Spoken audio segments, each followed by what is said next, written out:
Hechos, capítulo 1, 3 al 8.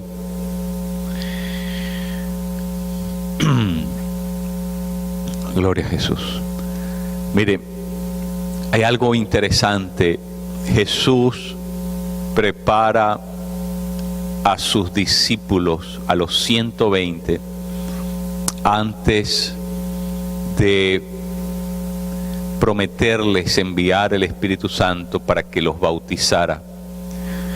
Dos cosas. El Señor prepara a su pueblo, a su iglesia, de dos maneras. Mire, dice que el Señor les dio pruebas indubitables de que estaba vivo. Les dio pruebas de su resurrección. Eso es lo primero.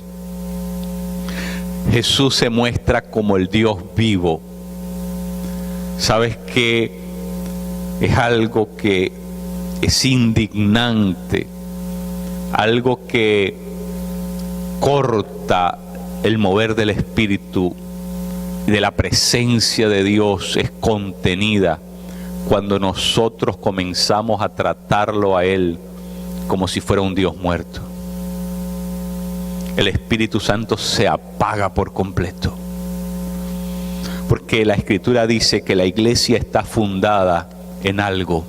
La iglesia está fundada sobre la base de que Jesús se mostró con pruebas indubitables de que había resucitado. Y esa es la base de la iglesia.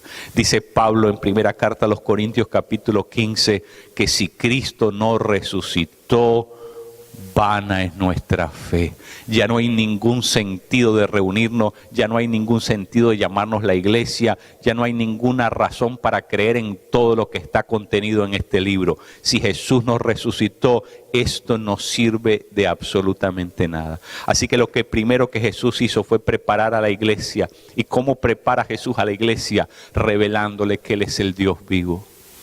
Mi querido, la religión quiere que tú te relaciones con Jesús, pero un Jesús que no se levantó de la cruz, no se levantó de la tumba, no se levantó entre los muertos. Pero el Jesús sobre el cual está fundada la iglesia de Cristo, es este Jesús que se paró a dar pruebas, a mostrarle a sus discípulos que Él estaba vivo, que Él está vivo. Nosotros adoramos a un Dios vivo. Solamente nosotros adoramos a un Dios que está vivo. Un Dios que la muerte no pudo contenerlo. Un Dios que va más allá de cualquier cosa. Un Dios que no conoce lo imposible, mi querido. Está vivo el Dios que tú sirves. Está vivo el Dios en el que tú crees. Eso fue lo primero que hizo Dios, lo que hizo Jesús con sus discípulos. Se reveló como el Dios vivo. Se reveló como el Dios vivo. Dios quiere que tú lo trates como el Dios vivo. Si la iglesia de Cristo pudiera solamente hacer eso, eso cambiaría radicalmente la manera como nosotros vivimos la vida. Si nosotros de verdad nos tomáramos eso cabalmente. Ahora, ¿sabe por qué los discípulos salieron como locos por el mundo a predicar la verdad de Dios? Porque sabían que servían a un Dios vivo.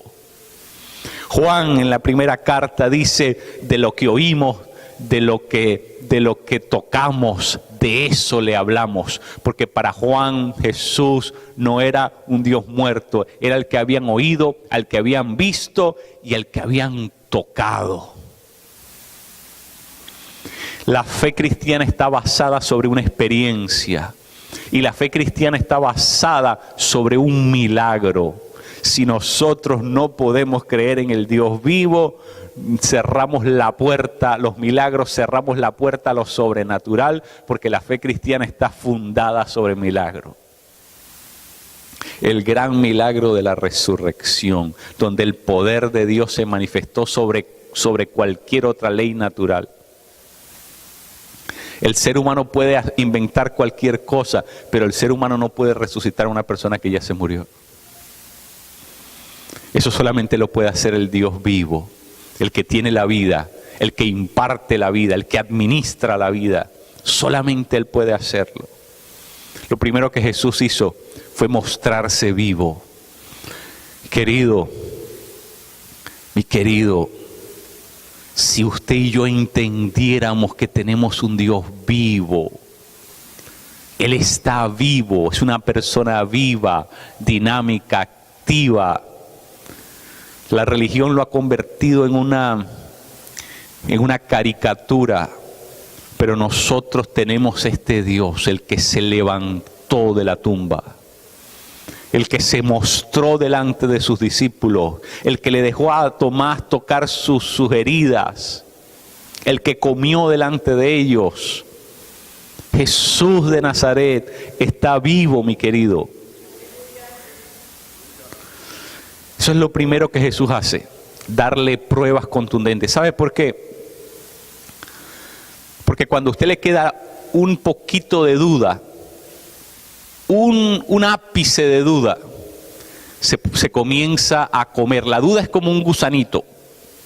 La duda es un gusanito que se come la fe.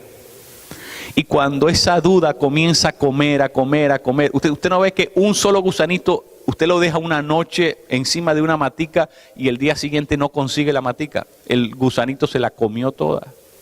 Así es la duda. Por eso Jesús le dio pruebas indubitables. ¿Qué significa indubitable? Que no pueden ser dudadas. Pruebas fehacientes, pruebas concretas, pruebas bien nítidas, para que no quedara en ellos ni siquiera una molécula de duda. Jesús lo primero que hace es asegurarse que los discípulos entiendan que Él es el Dios vivo. Sobre eso está basada nuestra fe. Sobre eso está basada nuestra fe, mi querido. En el hecho de que Él es el Dios resucitado. Él es el Dios que vive eternamente y por siempre. Ahora, lo segundo que hace Jesús, mire lo que dice el texto. Capítulo 4, ese es el capítulo 3, el verso 3, perdón. Se les presentó con pruebas indubitables. Pero el capítulo 4 dice que por 40 días les habló del reino de Dios. Dos cosas hizo Jesús antes de ascender al cielo. Dos cosas hizo Jesús antes que la iglesia echara a andar. Antes que la iglesia se pusiera en movimiento. Antes que viniera el bautizo que empujó, impulsó a la iglesia por el mundo. Dos cosas hizo Jesús. La primera es que Jesús se mostró como el Dios vivo, pero lo segundo es que Jesús les insistió en lo único que les había enseñado durante 3 años. En otras palabras, Jesús no les cambió el temario, Jesús les reforzó la enseñanza. O sea, el mensaje del reino de Dios es tan importante para la vida de la iglesia que Jesús no le bastó, para Él no fue suficiente que por 3 años les hablara continua, ininterrumpida y de manera reticente sobre el reino de Dios. 3 años les habló de las parábolas del reino, 3 años les explicó lo que significaba el reino, 3 años les mostró nítidamente lo que era el reino, porque Jesús mismo es el reino encarnado de Dios. Ahora, no conforme con esos 3 años intensos de hablarles una y otra vez, día tras día del reino, los últimos 40 días que iba a pasar con sus discípulos en la tierra, no les quiso hablar de otra cosa. Les volvió a hablar del reino. Mi querido, una cosa es, ¿verdad?, insistir, pero cuando usted enfatiza algo tanto, creo que no hay la menor posibilidad de que nosotros nos podamos extraviar de lo que Jesús está tratando de hacer aquí. Jesús está tratando de hacer dos cosas. Está poniendo los fundamentos sobre los cuales tiene que vivir la iglesia. Porque Jesús sabía que ya Él no iba a estar más con los discípulos, ya Él no iba a estar más con los que habían creído, ya Él no iba a estar con esa iglesia incipiente, esa iglesia que apenas estaba dando sus primeros pasos, esa iglesia que apenas se iba a estrenar, esa iglesia que iba a ser inaugurada en el Pentecostés unos días después. 10 días después, para ser exacto, de la ascensión del Señor Jesucristo, viene con poder el Espíritu Santo sobre la iglesia. Así que Jesús sabía que Él no iba a estar más con los discípulos. Y por eso les puso los rieles. Estos son los rieles sobre los cuales se mueve la iglesia. No se necesita uno solo, se necesitan 2 rieles. Esos son los rieles sobre los que se mueve la iglesia de Cristo. Uno, que nosotros creemos en el poder de la resurrección. Nosotros sabemos que Jesús resucitó.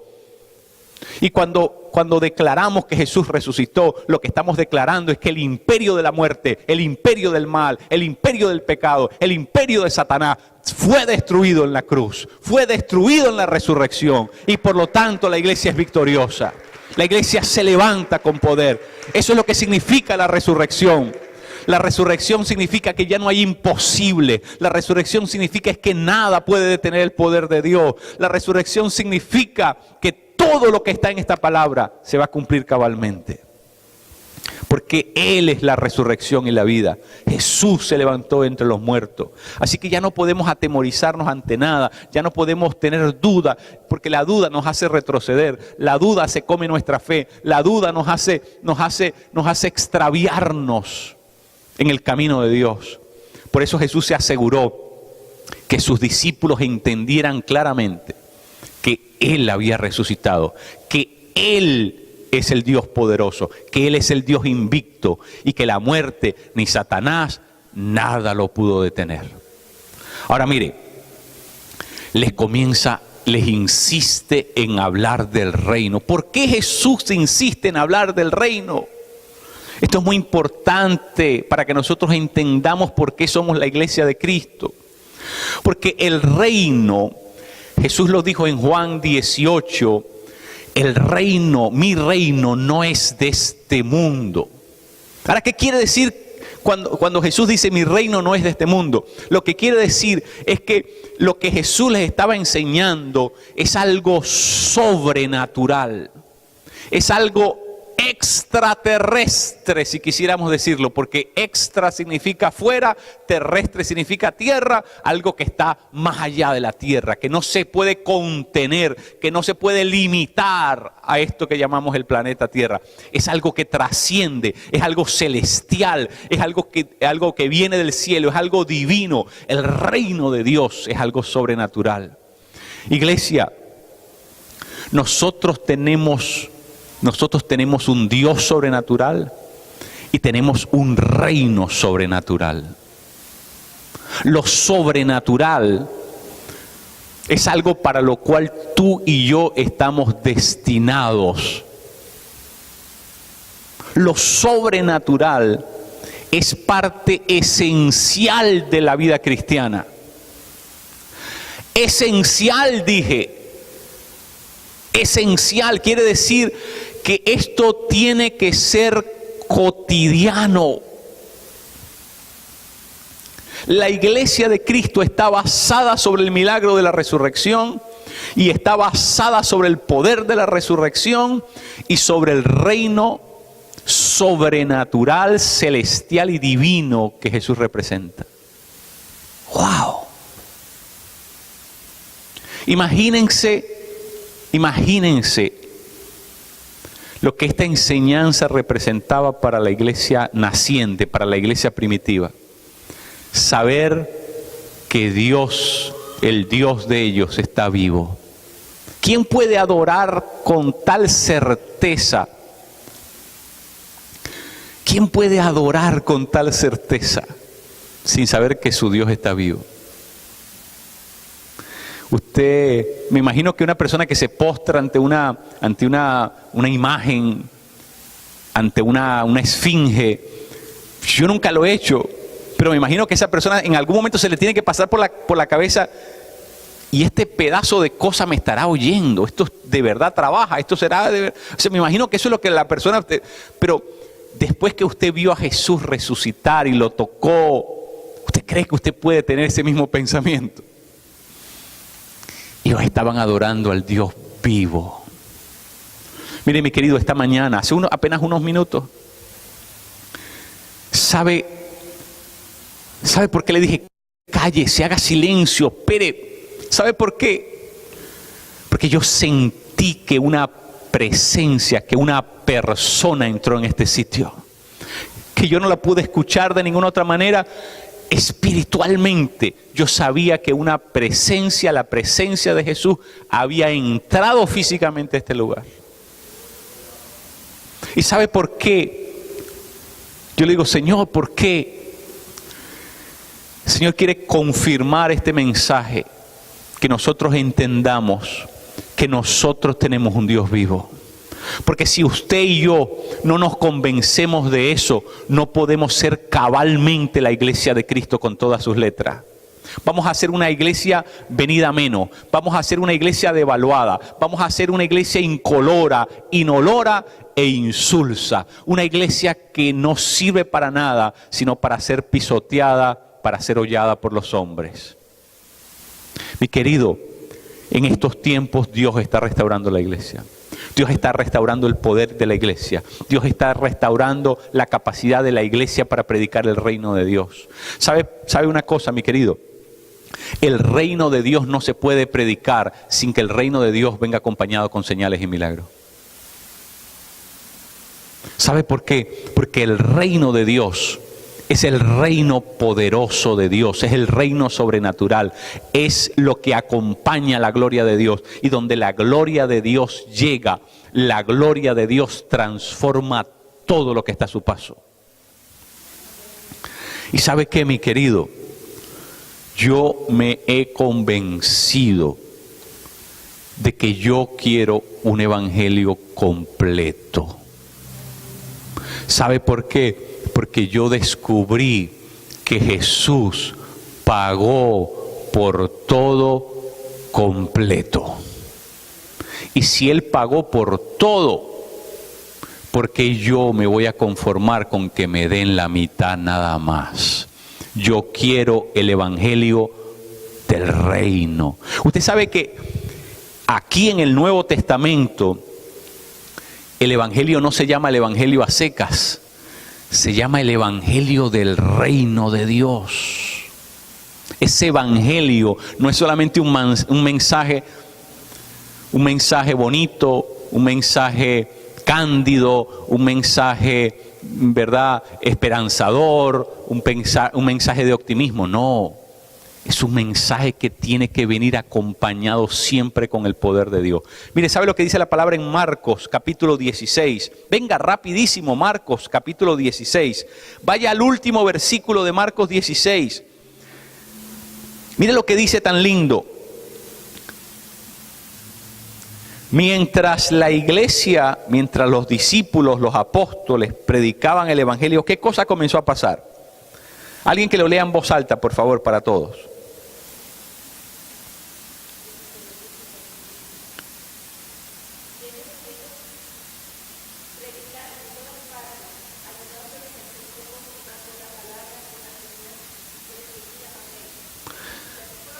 Ahí está, sí. Mientras los apóstoles, los discípulos abrían sus bocas para predicar, ¿y que estaban predicando? El evangelio del reino. ¿Qué hacía Jesús mientras ellos predicaban? Jesús confirmaba la predicación de sus apóstoles por medio de señales que les seguían continuamente. Queridos, si nosotros tenemos un Dios vivo, ese Dios se tiene que manifestar. Si no, está muerto. Si usted me dice, usted me lleva a una funeraria y me muestra la caja, el cofre donde está el muerto, y me dice, ese no está muerto, ese está vivo. Yo me voy a quedar mirando, esperando a ver cuando se mueva. Porque si está vivo se tiene que mover. Si está vivo tiene que hacer algo. Si está vivo tiene que respirar, tiene que tener señales de vida, tiene que tener signos vitales. Si tú me dices que ese que está ahí tirado encima de eso está vivo, yo voy a tener la expectativa de ver que ese vivo comienza a moverse. Porque si no se mueve, entonces está muerto. Lo que quiero decir, mi querido, con esto, es que si tú crees que Dios, el Dios tuyo, está vivo, ¿tienes tú la expectativa de que se mueva en tu vida? ¿Tienes tú la expectativa de que comiencen a pasar cosas sobrenaturales? ¿Tienes tú la expectativa de verlo hacer algo? Porque tú no puedes declarar que está vivo y tratarlo como si está muerto. Eso fue algo que la iglesia primitiva debió entenderlo muy bien.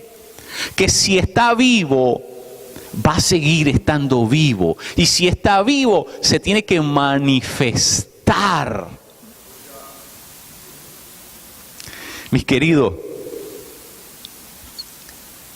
si tú dices que está vivo, tienes que buscar esa manifestación. Porque si tú dices que está vivo y tú nunca lo has visto moverse, si tú dices que está vivo y tú nunca lo has visto manifestarse, ¿hay un problema con el mensaje o hay un problema contigo? ¿Sabe qué? Yo me indigné un día, mis queridos, y dije, Señor, ¿cómo es posible que yo en la iglesia declare que tú eres el Todopoderoso, que yo cante, ¿verdad?, alabanzas donde dicen majestuoso, poderoso, el que está sentado en el trono, todas las cosas, y ese Dios no se manifiesta? Tiene que haber un problema en alguna parte, porque la palabra no nos puede mentir. La palabra no nos puede mentir. Entonces, hay un defecto en algún lugar. Si el Dios nuestro está vivo, escriba esto, mi querido. Si está vivo, se tiene que manifestar. Si no, no está vivo. Si no, no está vivo. Porque si algo está vivo, tiene que tener movimiento. Tiene que tener actividad. Eso lo sabe todo. Aquí está Norma, que es médico.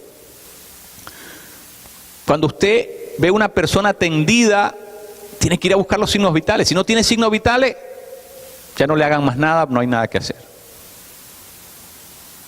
Si no tiene actividad, pasó de ser un cuerpo a ser un cadáver. Si no tiene actividad, pasó de ser un cuerpo y se convirtió en un cadáver. Médicamente ya no le puedes hacer nada, porque ya la vida no está en ese cuerpo. Ahora mire lo que le voy a decir. Si tú declaras que tu Dios está vivo, tiene que manifestarse, mi querido. Y si no se manifiesta, tú tienes un problema. Discúlpeme que yo lo confronte esta mañana, mi querido, pero yo no quiero que tú sigas viviendo un evangelio incompleto. Porque Jesús pagó por todo, para que te lo den todo.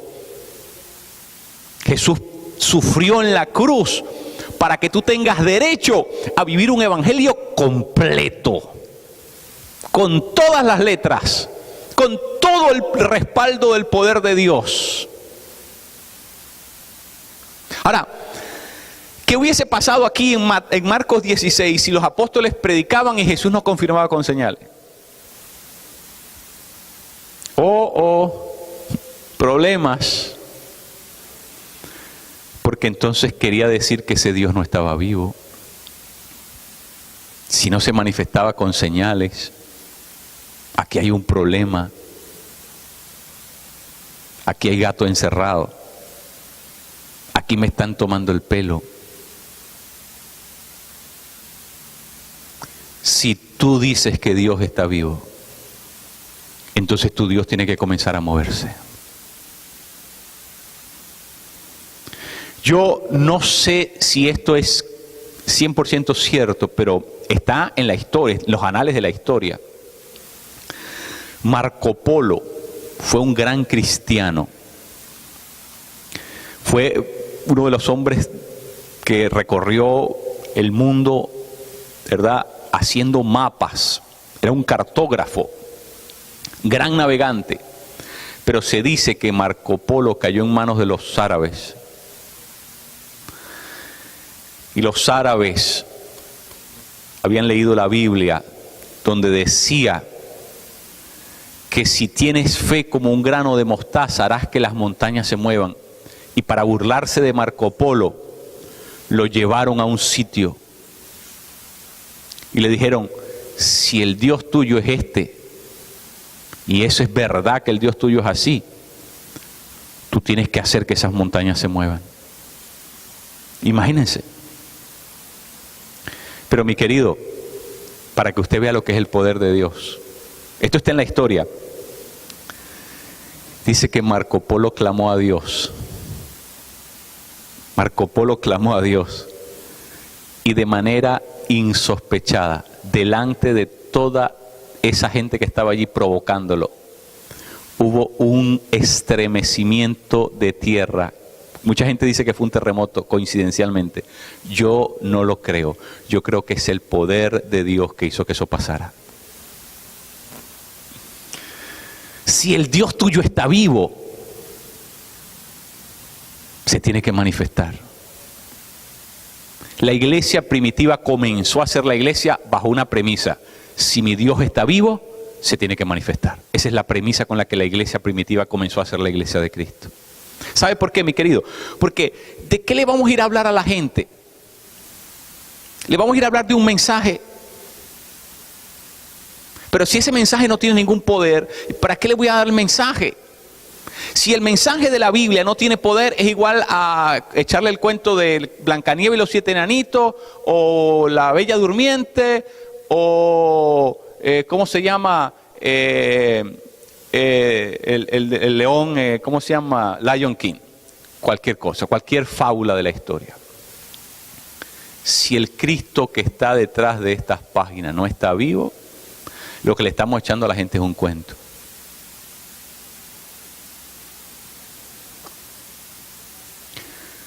La iglesia sabía que Jesús se había levantado entre los muertos. Habían visto las pruebas indubitables. No les quedaba un ápice de duda. Por eso comenzaron con denuedo, con audacia, con tenacidad, con osadía. Comenzaron a levantar su voz en alto y a decir: el Cristo que ustedes mataron se levantó de entre los muertos. Esa es la predicación de Pedro a los judíos que estaban reunidos allí. El Cristo que ustedes mataron se levantó de entre los muertos. Y comenzaron a arrestarlos y comenzaron a callarle la boca, a silenciarlos, a amordazarlos. Y los apóstoles le dijeron: ¿qué vamos a hacer? ¿Es justo que nosotros nos sometamos a ustedes o nos sometamos al Dios que vimos resucitar? Tan locos si creen que nos vamos a sujetar a ustedes. Nosotros tenemos un mensaje que no es una fábula, que no es una historieta, que no es un cuento. Nosotros tenemos un mensaje que es verdad, porque el mensaje nuestro somos nosotros mismos que hemos recibido el poder de Dios en nuestra vida. Qué cosa tremenda. Por eso Pablo, primera carta de los Corintios, dice: cuando fui a ustedes, fui con mucho miedo, con mucho temor. Y no quise hablarles con palabras persuasivas de vana sabiduría. Y dice Pablo: para que vuestra fe no esté fundada sobre los hombres, sino que les hablé con la manifestación del poder de Dios. Para que vuestra fe esté fundada en el poder de Dios. ¡Qué tremendo! O sea, Pablo no fue a darle argumentos a la gente de Corintio. Fue a mostrarle que el evangelio de Jesús de Nazaret es poderoso. En 1 Corintios 4:20 dice: el reino de Dios no es argumentos, el reino de Dios no es palabras. Una versión dice: el reino de Dios no es palabrerío, El reino de Dios es poder, dice Pablo en 1 Corintios 4:20. El reino de Dios es poder. Ahora, mi querido, ¿qué hacemos con esto? ¿Qué hacemos con esto? Porque si este es el evangelio de verdad, entonces nosotros tenemos que hacer una modificación. Mire, imagínese que usted cree que tener salud física es lo que a usted le dijeron que era la salud física. Pero cuando usted va al médico, el médico le da las medidas exactas de lo que es la salud física. Tiene que tener el colesterol entre este número y este número, tiene que tener la presión entre este número y este número, la sistólica, tiene que tener todo en los números como va. Tiene que tener el azúcar en sangre en estos números. Y entonces usted, no, pero yo no sabía que eso era así. Bueno, usted no sabía que eso era así, pero esos son los indicadores para poder establecer que alguien tiene salud o no tiene salud. Entonces, muchas veces nosotros nos hemos acostumbrado a un evangelio que es nuestra propia versión de la salud espiritual. Nosotros hemos hecho nuestro propio concepto de salud espiritual. Y nos hemos creído el cuento de que eso es salud espiritual. Pero ahora resulta que hay un capítulo en la Biblia que es primera de Hechos capítulo 1 y dice otra cosa. Y entonces yo tengo que preguntarme, ¿será que yo tenía la información equivocada? ¿Sería que soy yo el que está mal? Porque la Biblia nos habla de una iglesia que salió en el poder de Dios a ser la iglesia de Cristo. Dos cosas. Jesús está vivo, esa es la primera gran premisa de la iglesia. Y el reino de Dios es poder. Esas son las dos cosas sobre las cuales la iglesia comienza a moverse. Miren, el reino es el gobierno de Dios. Y lo que nosotros estamos predicando es el gobierno de Dios. Nosotros no estamos predicando una religión apestosa. Nosotros no estamos proclamando una religión porque nosotros no tenemos un gurú, nosotros no tenemos un iluminado, nosotros no tenemos un aparecido, ni nada de eso. Nosotros tenemos un rey. Jesús es rey. Jesús es el que gobierna, es el Señor de la historia. Él es el Rey soberano. Él es el Kyrios. Por lo tanto, cuando nosotros predicamos el reino de Dios, nosotros estamos anunciando que Dios gobierna. ¿Sabe lo que quiere decir esto en resumen? Que Jesús, antes de enviar sobre ellos el Espíritu Santo, el bautismo del Espíritu Santo, se aseguró que los discípulos entendieran esto. Se lo voy a resumir. Dios vive y reina. En eso se resume lo que la iglesia primitiva manejó como su premisa básica, como su presupuesto básico. Dios vive y Dios reina. Así que cuando usted tiene esas dos cosas en la mente, no importa que usted sepa mucha teología o sepa poca teología, no importa. Si usted tiene esas dos premisas en la mente, mi Dios está vivo y mi Dios es el que gobierna esta cosa. Usted tiene que tener una actitud diferente ante los problemas. Usted tiene que tener una actitud diferente ante las enfermedades. Usted tiene que tener una actitud diferente ante los demonios. Una actitud diferente ante las tinieblas, ante la oscuridad. Usted tiene que tener una actitud diferente ante la vida. Si esa es la premisa sobre la cual se fundó la iglesia primitiva, es lógico que estaban apasionados por predicar, por anunciar y por llegar a latitudes insólitas.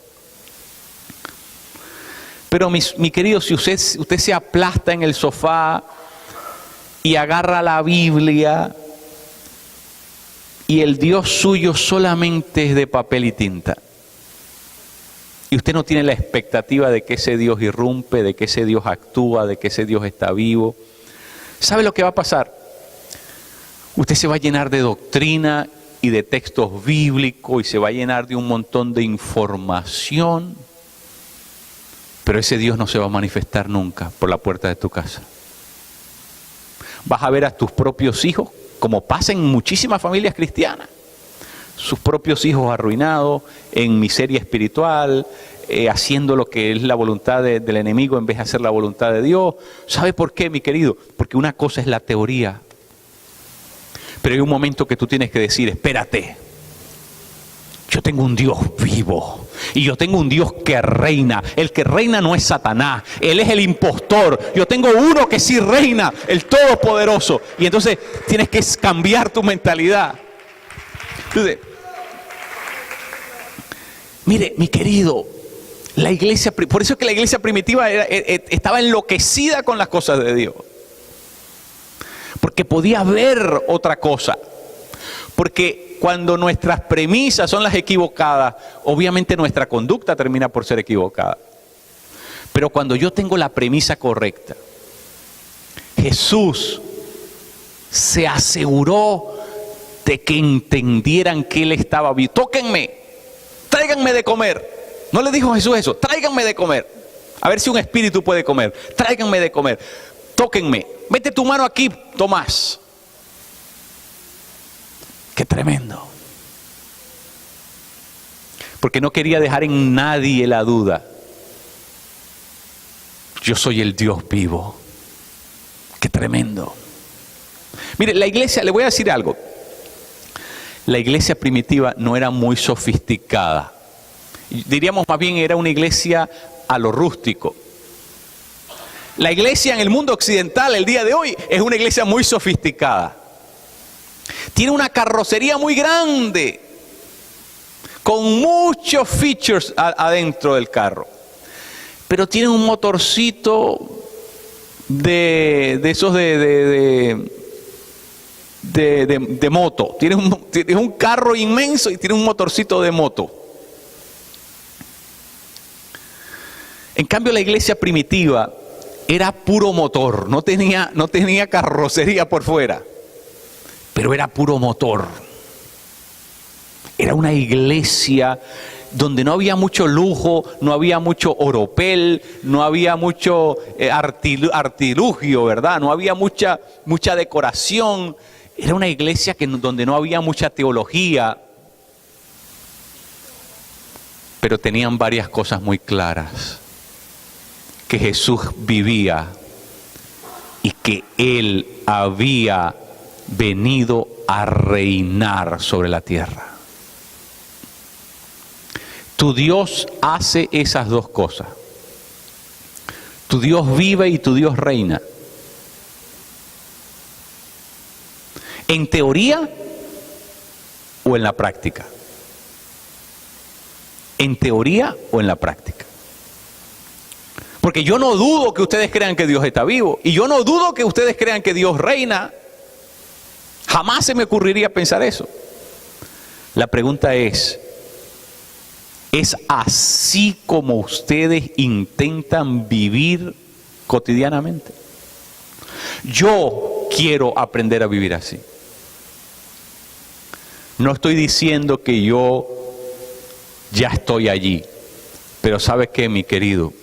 Cada día me hago más consciente de esto. Y cada día estoy entusiasmado y determinado a vivir de esta manera. Porque yo tengo un Dios sobrenatural. Y yo quiero ver la manifestación de lo sobrenatural en mi vida. ¿Qué pasa si usted va al dentista? Y cuando usted llega al dentista, el dentista no tiene ni un solo diente en la boca. Es más, el dentista le cuesta hablar porque no tiene diente en la boca. Entonces, usted dice, ¿y este va a ser mi dentista? Si este no pudo cuidarse ni los de él, me va a cuidar los míos.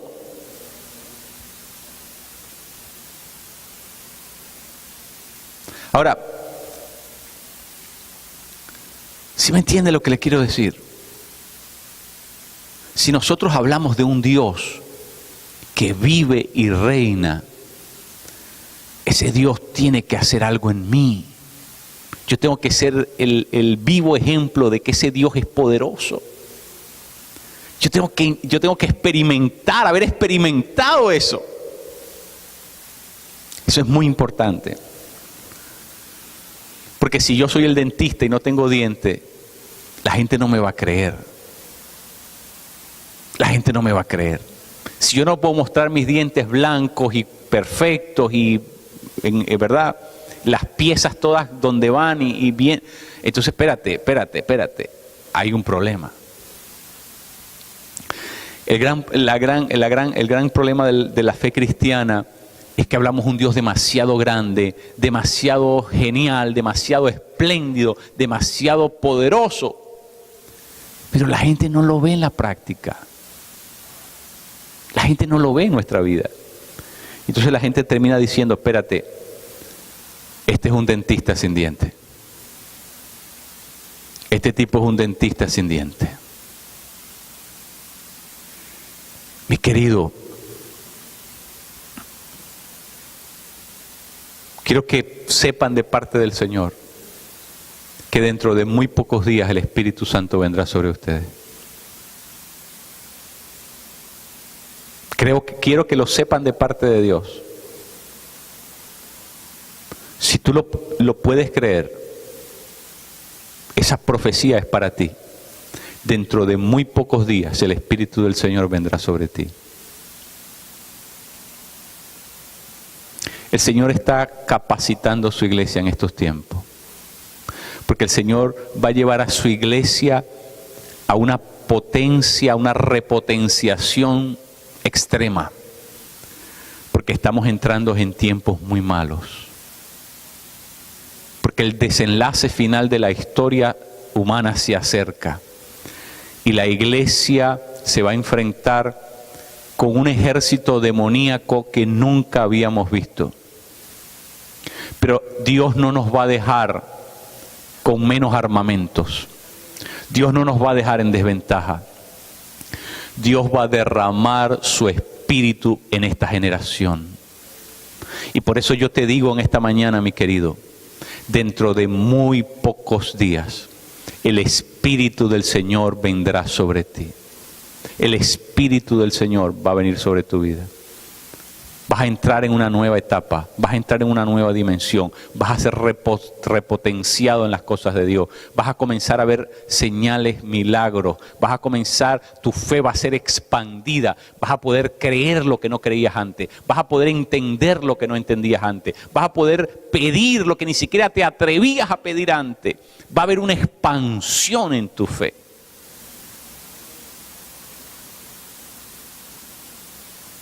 El Señor en estos días me ha hecho caminar, no literalmente, me ha hecho caminar entre las aguas. ¿Por qué lo digo? No porque yo haya llenado la bañadera y me haya puesto a caminar sobre las aguas. Estoy practicando, ¿no? Pero me ha hecho caminar sobre las aguas porque Pedro caminó en medio de una tormenta, pisó sobre las aguas. Este es un tiempo tormentoso para mi vida como pastor. Pero Dios me ha concedido una paz sobrenatural. Y Dios me ha concedido la certeza de que su Espíritu Santo viene sobre la iglesia. Y eso es la única cosa que me ha traído calma. Esa es la única cosa que me ha traído tranquilidad en mi espíritu. Saber que el Espíritu Santo está a las puertas. Que estamos en los umbrales de ver un derramamiento del Espíritu maravilloso. Y si no tuviera la certeza, no se lo dijera, mi querido. El Señor me ha dado una paz sobrenatural. Porque yo estoy muy inquieto con la vida de la iglesia. Estoy muy inquieto. O estuve muy inquieto. Pero ya no tengo ese problema. Estoy esperando el derramamiento sobrenatural del Espíritu Santo. ¿Sabe por qué, mi querido? Porque tuve que poner todos los huevos en una sola canasta. Tuve que ponerlo todo en una sola cosa. Tuve que decirle, Señor, no creo en método, no creo en hombre, no creo en dinero, no creo en denominación, no creo en nada, solo creo en el Espíritu Santo. No creo en nada. Ya no voy a esperar en ninguna otra cosa, ni en ninguna otra persona, ni en ningún nada. Solamente cuento con el Espíritu Santo. Así que, mi querido, váyase a la casa, pero llévese esa pregunta. ¿Cómo es mi Dios?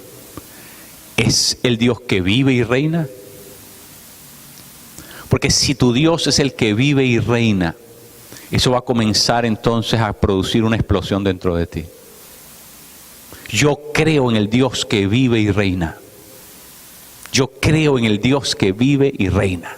Y quiero verlo vivo, actuar, y quiero que reine sobre mi vida y sobre la vida de la iglesia, y quiero que venga a traer ese reino, y yo quiero experimentar la gloria de Dios, no cuando esté en, ¿verdad? Cuando pertenezca a la iglesia triunfante. La iglesia triunfante es lo que ya se fueron. No, yo quiero ser de la iglesia gloriosa, la que vea aquí la manifestación poderosa de la gloria de Dios. Dios es maravilloso. No te conformes con ir al cielo. Fíjense, ir al cielo no es lo más maravilloso. Muchas veces pensamos que ir al cielo, no, ir al cielo es una consecuencia. Lo maravilloso es que nosotros le podamos colaborar a Dios en lo que Dios está haciendo. Que Él nos dé el privilegio de participar con Él en lo que Él hace. Dios quiere que tú te envuelvas aquí en la tierra en la manifestación de las señales gloriosas de su reino. Y si tú puedes comenzar con esto, a creer, a reafirmar en tu vida que Él vive y reina, eso va a producir una explosión en tu vida interna, que va a cambiar radicalmente las cosas.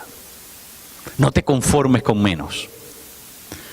No te conformes con un Dios de segunda categoría. No te conformes con un Cristo venido a menos. No te conformes con el Cristo que no se levantó de los muertos.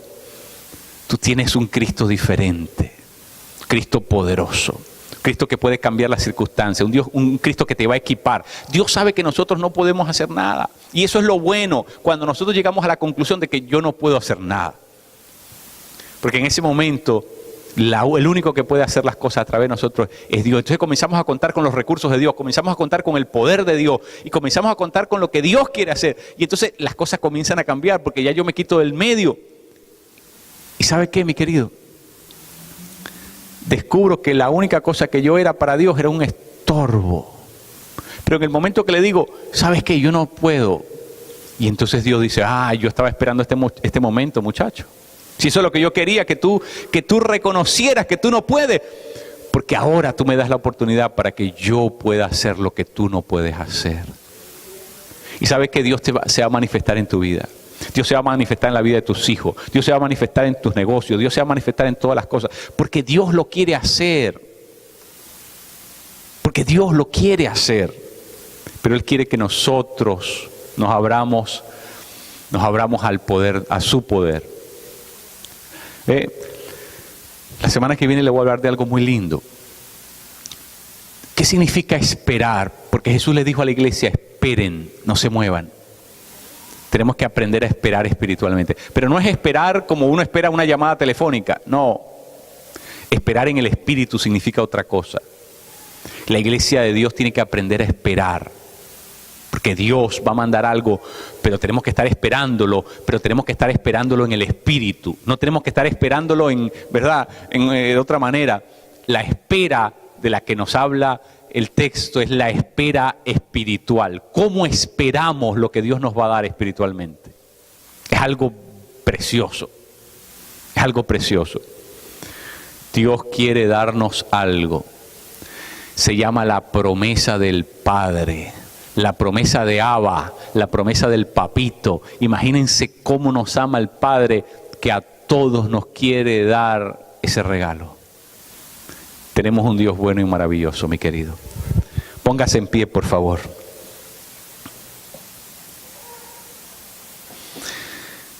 Ve a donde está tu hermano y dile: yo tengo un Dios que vive y reina.